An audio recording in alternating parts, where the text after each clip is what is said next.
Good morning, good afternoon, good evening, and to my insomniacs out there, good night to you. This is another episode of Shellbrook Speaks Out. This is another one of the Creepy Tales story time with Uncle Ben here. Tonight's story, or today's story, depending on when you're listening, is The Wraith of Ironcrest. The sprawling city of Ironcrest was a maze of towering buildings, flickering neon signs, and shadowy alleyways that seemed to stretch on forever. To the group of 5 teenagers, Eli, Kat, Jamie, Rachel, and Marcus, it was the perfect place for a summer vacation. None of them had ever been to a city this big before, and the lure of exploring its endless streets, hanging out in the trendy cafes, and hitting the underground clubs was too tempting to resist. They rented a small, dingy apartment on the outskirts of downtown, crammed together in a place that smelled faintly of mildew, but had a view of a city skyline that made it all worth it. During the day, they wandered the streets, soaking in the sights and energy of the urban sprawl. But as night fell, the city took on a different tone, one that was less welcoming, more oppressive. The narrow alleyways they had laughed in on their way through in the sunlight now seemed to close in around them. The hum of traffic and distant shouts of strangers echoed in ways that made the dark spaces feel far too alive. It was on the third night that things started to go wrong. The group had spent the evening at a rooftop bar downtown, drinking cheap beer and dancing under a string of old fairy lights. When the place closed, they spilled out into the streets, their laughter ringing through the quiet neighborhoods as they made their way back to the apartment. Eli led the way, his phone held up, lighting their path as they cut through one of the narrow alleys. "Should have called a cab," Kat muttered. Pulling her jacket tight around her, the night air had taken on a chill, and she kept glancing over her shoulder. "We're fine," Eli said, his voice casual but his eyes constantly scanning the shadows around them. The buildings towered above, making the alley feel like a tunnel with no end. Rachel paused. "Did you hear that?" she whispered. Everyone stopped, the laughter fading as they listened. At first, there was nothing but the distant sound of traffic and the occasional honk of a horn. But then a soft, scraping noise echoed from deeper within the alley. Jamie laughed nervously. "Probably just a cat or something." But Rachel wasn't convinced. She took a step back toward the group, her eyes wide, scanning the walls of the alley. I don't like this, guys." Before anyone could respond, the sound came again, louder this time. A dragging, scraping sound that seemed to echo off the walls. The group huddled together, their breaths visible in the cold air. A shadow moved at the far end of the alley, too quick to make out clearly, but it was there. "Let's go," Marcus said, his voice tense. They didn't argue. As a group, they turned and began to hurry down the alley, trying to act calm, but the atmosphere had shifted. The excitement of the night was gone, replaced with a crawling sensation that something was watching them. The sound came again, but this time it was behind them. Eli, at the back of the group, turned his head and froze. The others kept walking for a few steps before realizing he had stopped. "Eli?" Jamie asked, turning toward him. Eli was standing still, his phone's light casting weak illumination upon his face. His eyes were wide, staring into the dark. "Eli?" Jamie repeated, stepping closer. Without a word, Eli turned and ran, straight toward the shadow at the end of the alley. "Eli!" Kat screamed, but he was already gone, swallowed by the darkness. The police were no help. "He probably just went off somewhere," the officer said. "Kids do that." But they knew something had happened. Eli wasn't the type to just run off, especially not like that. The next night, the group was quieter. a heavy unease hanging between them as they tried to go about their day. They stuck closer to the main streets, avoiding the narrow alleys they had once wandered so freely. But the city had already marked them. That night, Kat was next. She had gone to the bathroom in the middle of the night. The apartment was cramped and the pipes groaned as she turned on the tap, splashing water on her face. Her reflection stared back at her from the cracked mirror, dark circles under her eyes. As she turned to leave, the window rattled. She stopped, staring at it for a moment, convinced it was just the wind, but then she heard the softest of whispers like a breeze cutting through a forest at dusk. Her breath caught in her throat, and she stepped toward the window, heart pounding. When she pulled back the curtain, her knees buckled. Outside, clinging to the fire escape, was a figure, a gaunt, impossibly tall shape that looked like it had been woven from the shadows themselves. Its face, or what should have been its face, was a smooth, featureless surface, save for the 2 pinpricks of light where eyes might have been. They glowed faintly like distant stars in the vast black void.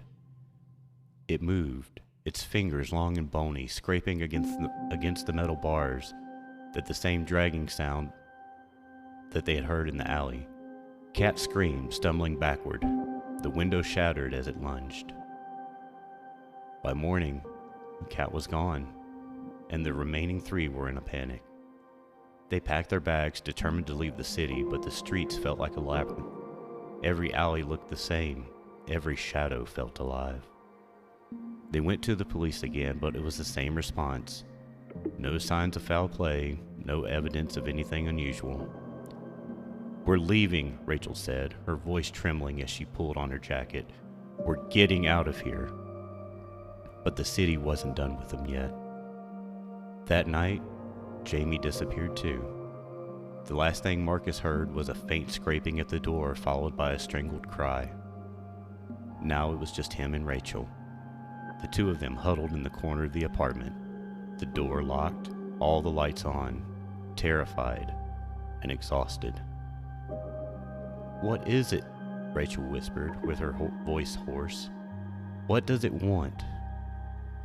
Marcus shook his head, staring at the shadows that crept upon the walls, twisting and warping as though they had a life of their own. I don't know, but it's hunting us, one by one." They stayed awake, their fear keeping them alert, listening for any sound of movement outside of the door, but the creature didn't come. It wasn't until the early hours of the morning that Rachel stirred. Her eyes shot open as she realized she was alone. Marcus was gone. She scrambled to her feet, panic rising in her throat. She ran to the door. It was still locked. She ran to the window, looking down into the dark streets below. Nothing.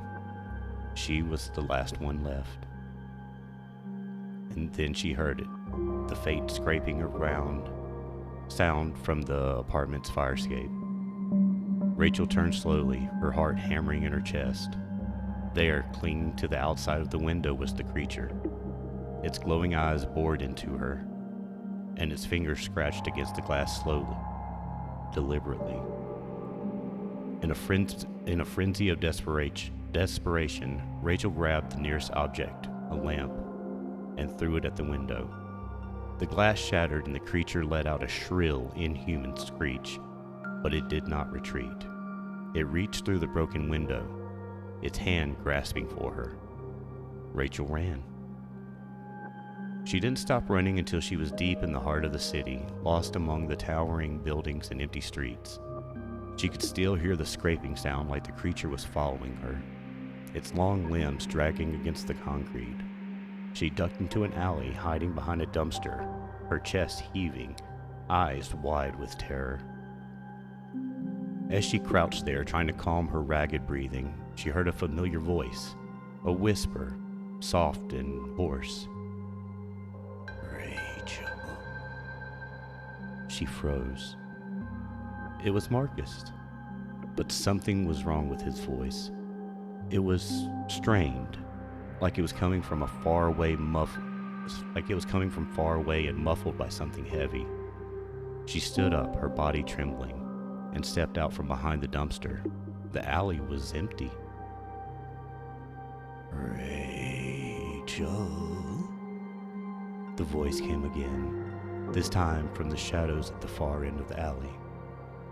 Against every instinct screaming at her to run, she moved toward the sound. At the end of the alley, she saw him, Marcus, standing just beyond the reach of the streetlights, his face pale, his eyes wide with fear. "Marcus?" she whispered, stepping closer. But something wasn't right.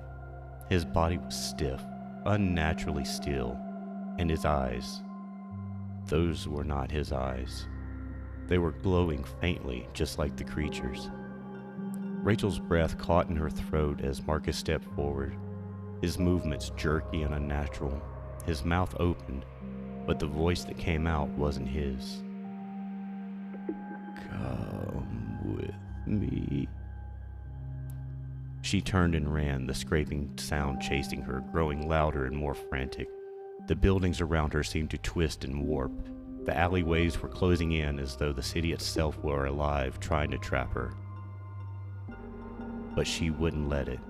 She would not end up like the others. The fire escape clanged loudly as she climbed, her hands slick with sweat, her breath ragged. The creature was right behind her, its glowing eyes reflected the dim street light below. Rachel reached the top, hauling herself onto the roof, her heart thudding in her chest. She scanned the rooftops for any escape route, but the city stretched out in every direction, a concrete jungle that offered no refuge. And then she saw it, across the rooftops, a rusted old ladder that led down to the street below. But it was far.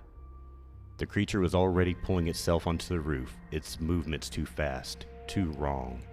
Rachel sprinted, her legs burning with the effort, her mind screaming in terror. She reached the edge of the roof, her only option to jump.